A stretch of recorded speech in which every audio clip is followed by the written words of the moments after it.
Capítulo 24.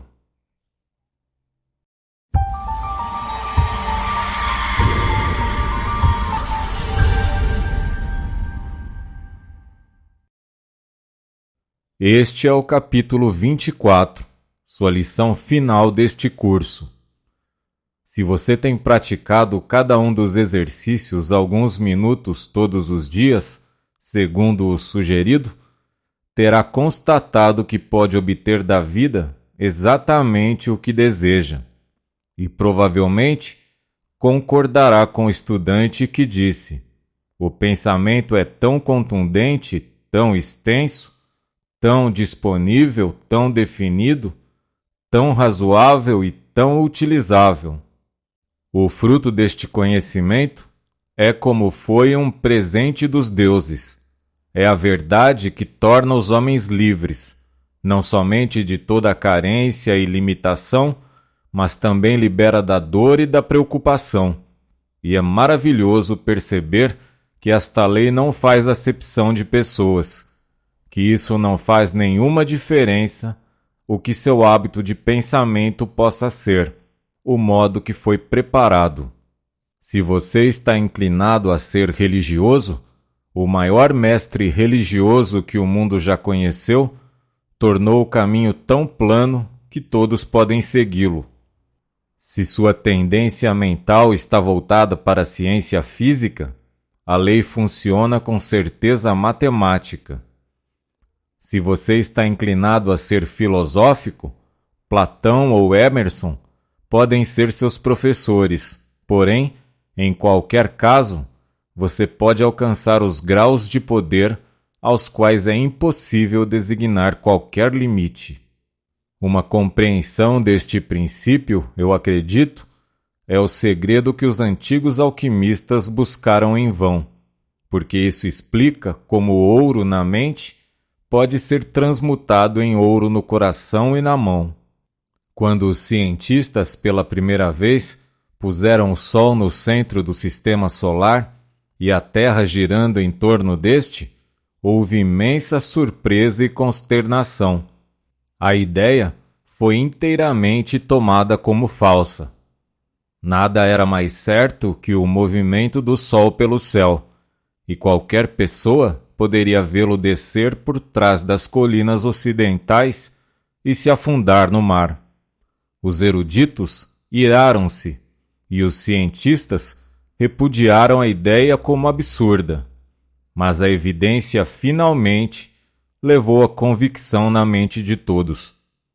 Falamos de uma campainha como um corpo soando, ainda que saibamos que o que todas as campainhas podem fazer é a produção de vibrações no ar.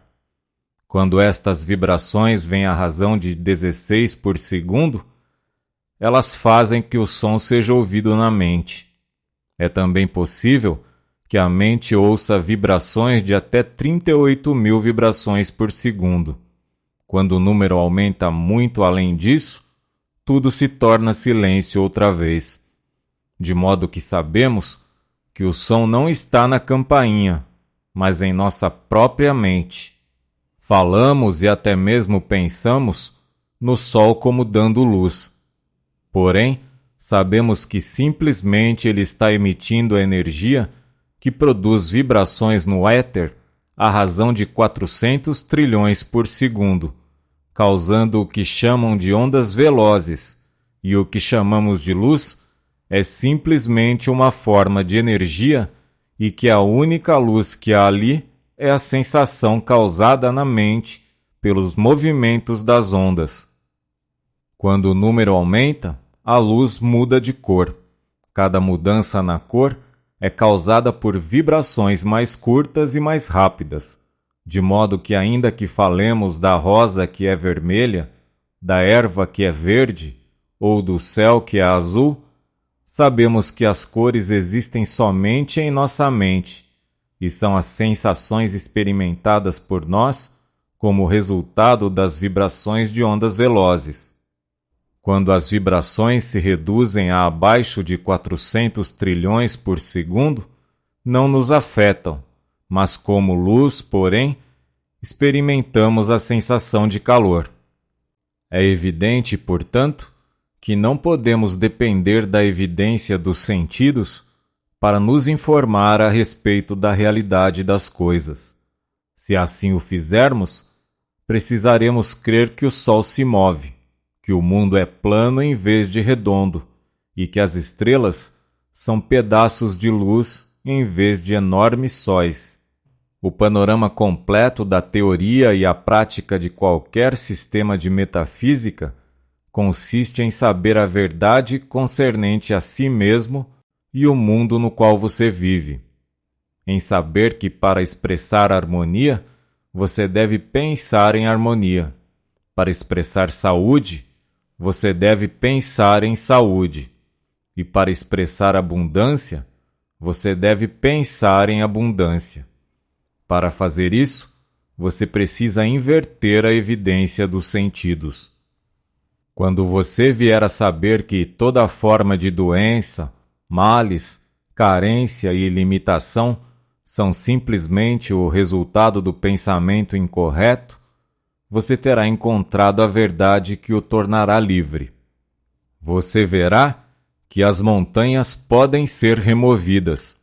Se estas montanhas consistem somente de dúvida, medo, desconfiança ou outras formas de desalento, elas são todavia verdadeiras, e elas não necessitam tão somente serem removidas como devem ser atiradas ao mar.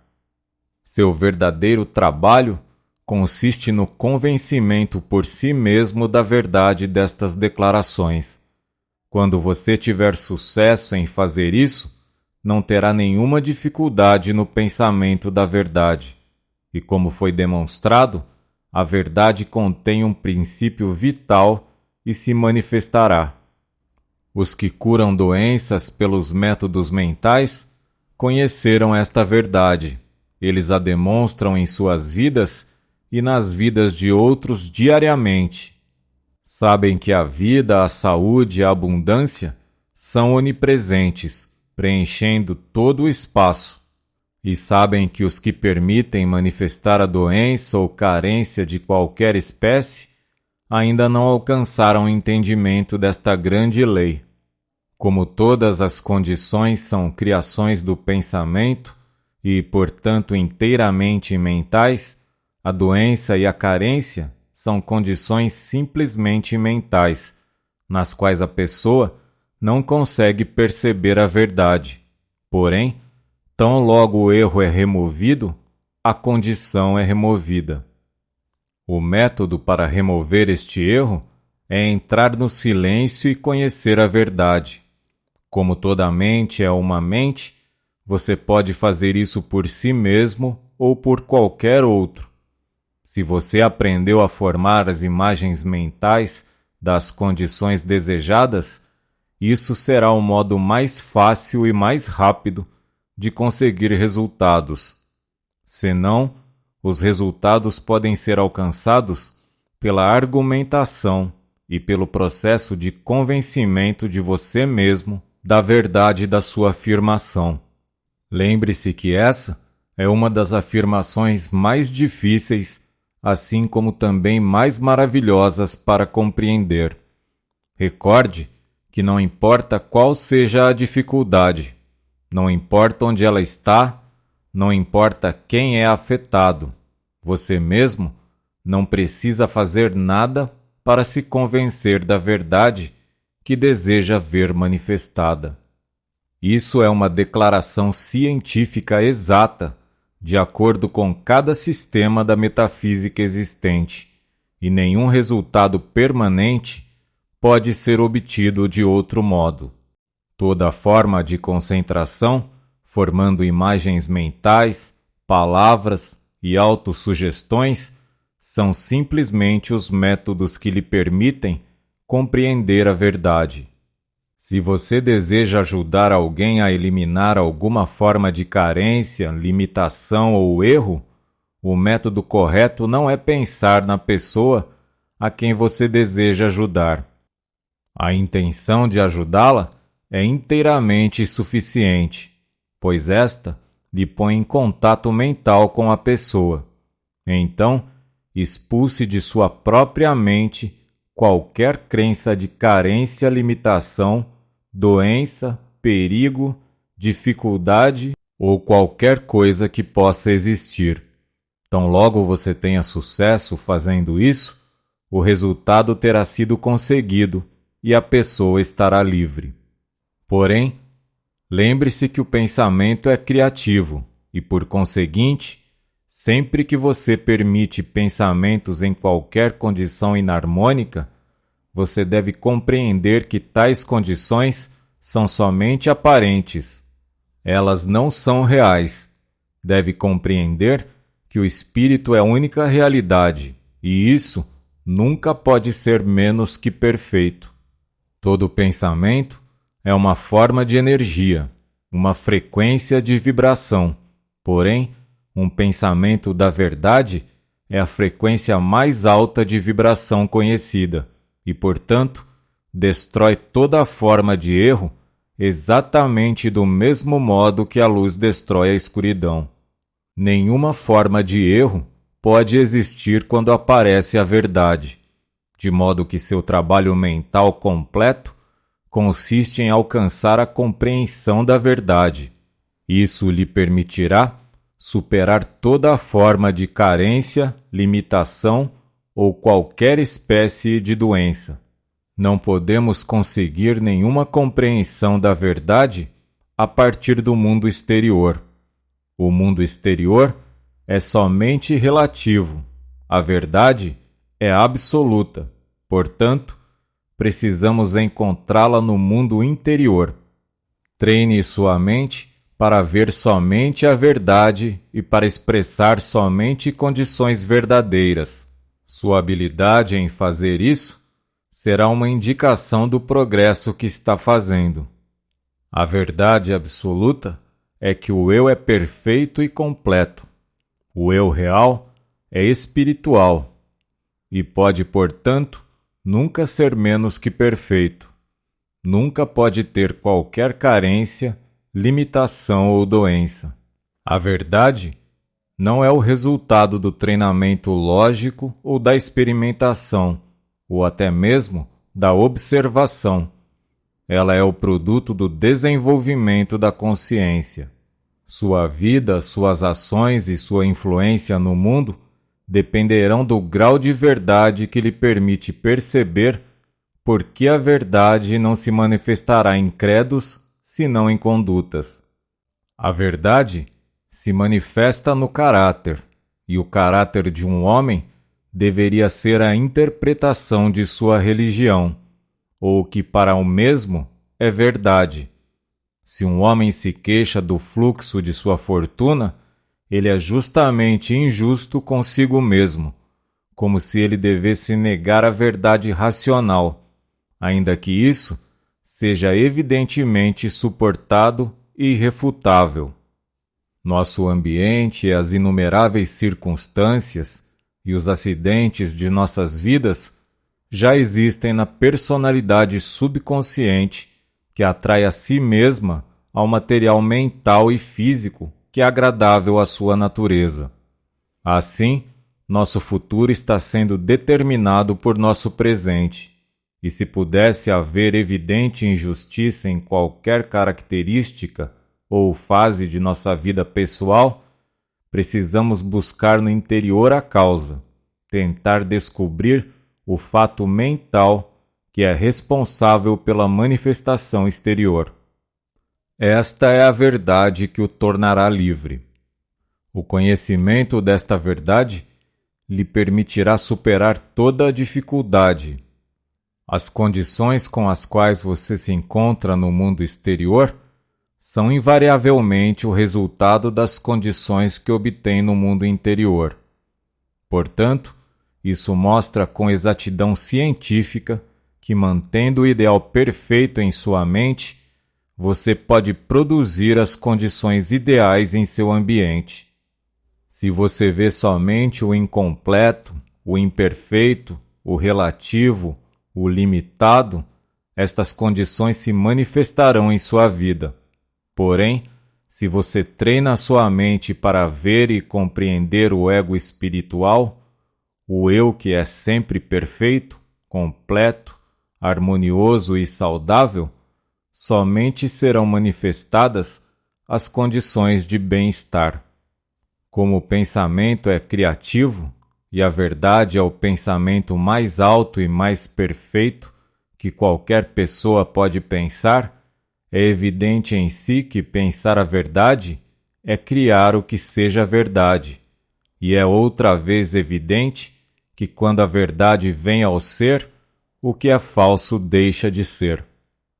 A mente universal é a totalidade de todas as mentes que existem. O espírito é mente, porque o espírito é inteligente. As palavras são, portanto, sinônimas. A dificuldade que você tem que encarar é compreender que a mente não é individual. Ela é onipresente. Existe em toda parte, isto é, não há lugar onde não está. É, portanto, universal. Os homens geralmente utilizam a palavra Deus para indicar este princípio universal criativo. Porém, a palavra Deus não traz o significado correto. A maior parte das pessoas entende esta palavra para significar algo fora de si mesmo, quando o contrário é exatamente o que é, a nossa própria vida. Sem isso, estaríamos mortos, deixaríamos de existir. No minuto que o espírito sai do corpo, somos como nada. Portanto, o espírito é realmente tudo o que há em nós. A única atividade que o espírito possui é o poder de pensar. Então, esse pensamento deve ser criativo, porque o espírito é criativo. Este poder criativo é impessoal, e sua capacidade de pensar é sua capacidade de controlá-lo e aproveitá-lo em seu benefício e dos outros. Quando a verdade desta afirmação for compreendida, entendida e apreciada, você terá a posse da chave mestra.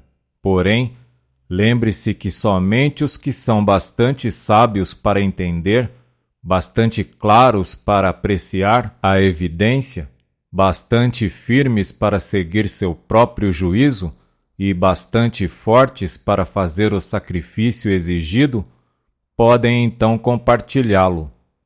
Esta semana, tente compreender o quão maravilhoso é este mundo no qual vivemos, que você é um ser maravilhoso, que muitos estão despertando para um conhecimento da verdade, e tão rápido como eles despertam e alcançam o conhecimento de que as coisas foram preparadas para eles, eles também compreendem que o que nunca o olho viu, nem o ouvido escutou, está gravado no coração do homem. As maravilhas que existem para os que se encontram na terra prometida. Eles cruzam o rio do juízo e chegam ao ponto da diferenciação entre o verdadeiro e o falso, e constatam que tudo o que sempre quiseram ou sonharam era somente um conceito fraco da deslumbrante realidade.